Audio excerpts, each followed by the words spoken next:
Hey friends, if you wish to remove blank pages in Microsoft Word, then please watch this video. For example, we have multiple blank pages here. I will just add a few more.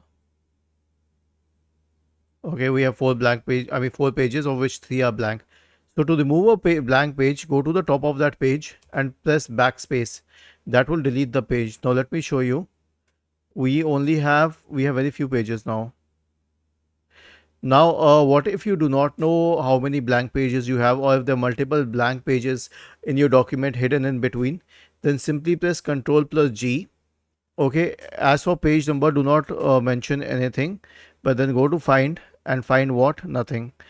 And then you can click on next. It will straight away take you to blank pages, like it took you to this page, and then click on backspace to delete it till the last page is gone. Let me show you once again.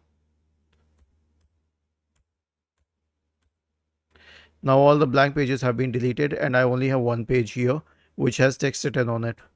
Was this helpful? If yes, then please subscribe to the channel. If not, then let us know in the comment section of the video on how we could help you further. Thank you for watching this video and have a nice day.